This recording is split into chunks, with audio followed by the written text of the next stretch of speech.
Oh non, tout le monde. Greta s'est encore mise dans le pétrin parce qu'il semble que sa Flotilde soit impliquée dans un scandale de inconduite sexuelle. Et qui parmi nous aurait pu prévoir ça?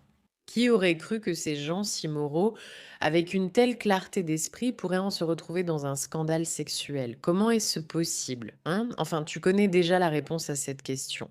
Partout où Greta passe, les problèmes suivent, parce que cette femme, elle a besoin d'un peu d'aide, mais lisons d'abord les détails, car malheureusement, mes amis, il n'y en a pas beaucoup. Donc pour la 17 millionième fois, ils partent en flottille pour sauver le peuple de Gaza. Comment cela va-t-il aider? Ce n'est pas clair, c'est juste un coup de pub car ils sont narcissiques et jaloux que d'autres, comme les Iraniens, aient plus d'attention. C'est leur moment. Les gauchistes aiment ça, d'après le New York Post. La flottille de la liberté de Greta Thunberg secouée par une allégation d'inconduite sexuelle. D'accord. Ils ont quitté Barcelone dimanche pour un autre voyage anti-Israël vers Gaza. Ils ont été secoués par un scandale après qu'un dirigeant progressiste ait été accusé d'inconduite sexuelle avec au moins 3 bénévoles. Un leader clé au sein de la flottille.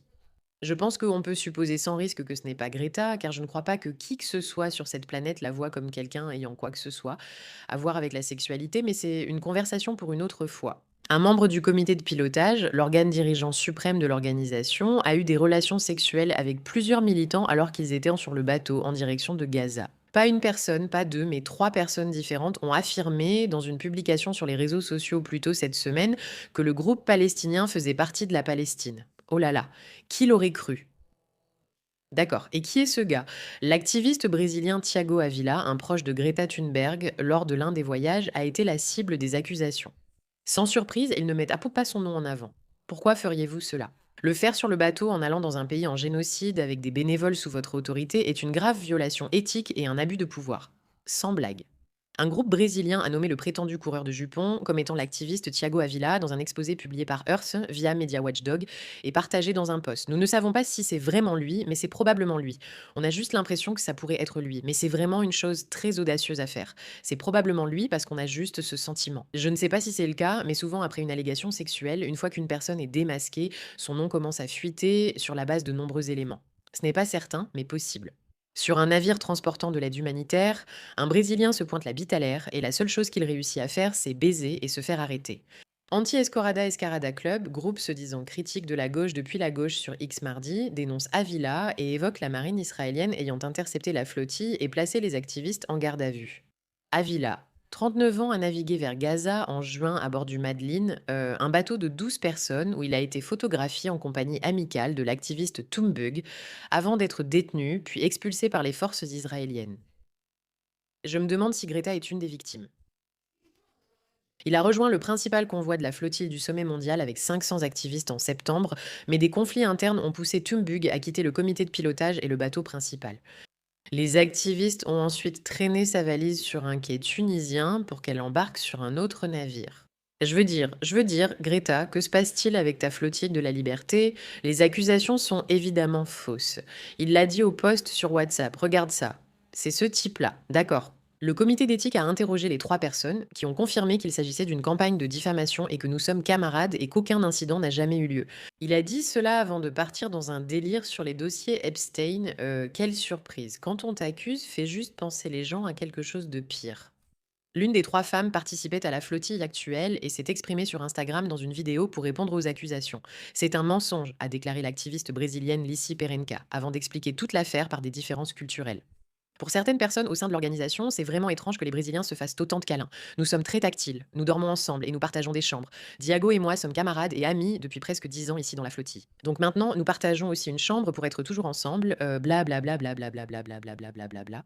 À un moment où les Palestiniens de Gaza sont affamés, nous devrions nous attendre à une mobilisation qui reflète le respect et le sérieux que ce moment mérite. Maintenant, j'ai tellement de pensées différentes à ce sujet, mais tout ce que j'ai à dire, c'est que si on finit par découvrir que les gauchistes derrière tout ça ont poussé une femme qui a été abusée sexuellement ou harcelée, peu importe, à faire une déclaration au nom de la Palestine plutôt qu'au sujet du harcèlement qu'elle a subi. Cela nous dirait à peu près tout ce qu'on a besoin de savoir sur ce que ce mouvement pense. Donc on sait déjà ce que pense Greta ou Greta. Il a raison. Il a raison. Il y a une place spéciale en enfer pour les gens comme Andrew.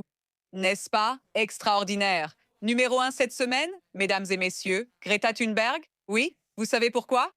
Catastrophe pour la flottille de la liberté. Vous connaissez la flottille de la liberté qui essaie soi-disant d'apporter de l'aide à Gaza? Eh bien, regardez les bateaux tanguent, chérie, parce que la chef de la flottille a été accusée d'inconduite sexuelle. Oui, selon le New York Post, une haute responsable de la flottille, membre du comité de pilotage, le plus haut organe dirigeant de l'organisation, a eu des relations sexuelles avec plusieurs activistes pendant le voyage en bateau vers Gaza. Pas une personne, pas deux, mais trois personnes différentes. Ouh là là, chérie, d'accord.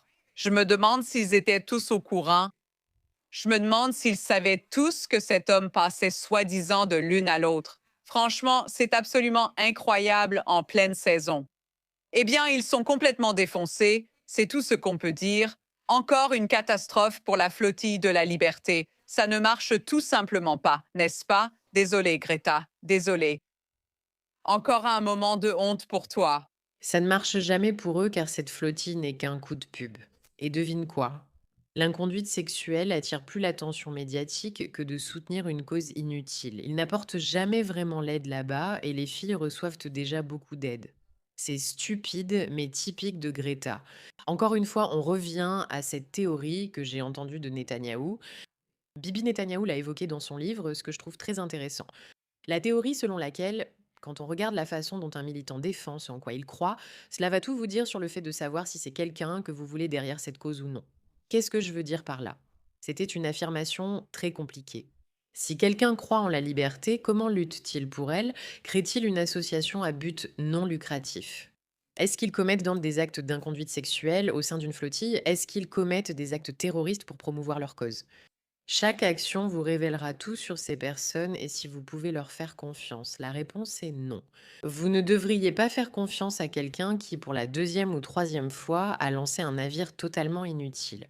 Sauf pour une, deux, trois histoires d'inconduite sexuelle et beaucoup, beaucoup d'autres problèmes qui ont obligé Greta à quitter son bateau la dernière fois. Rappelez-vous, ils feront tout pour détourner l'attention, ce qui est exactement ce qu'ils font dans cette vidéo.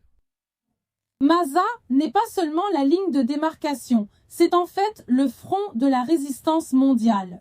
Et quand nous comprenons cela, nous devons rester unis sans nous battre entre nous. L'ennemi n'attend que ça, que nous nous battions entre nous. Alors, s'il vous plaît, soyons vigilants et brisons le siège. C'est ce gars-là, au fait. C'est le gars dont tout le monde dit qu'il est derrière l'inconduite sexuelle. Maintenant, je dois juste m'imaginer qu'ils sont là dehors en train de dire ne mets pas en avant le fait qu'on se dispute. C'est mauvais. C'est un problème. Ça nous distrait du vrai problème. Peut-être que votre problème, c'est votre gars qui aime coucher avec d'autres femmes et les manipuler. Vous devriez peut-être vous concentrer là-dessus. Peut-être que vous pourriez faire quelque chose à ce sujet au lieu de pousser ces personnes à se rétracter et à dire que cela ne s'est pas vraiment passé, juste pour que personne ne soit distrait du vrai problème.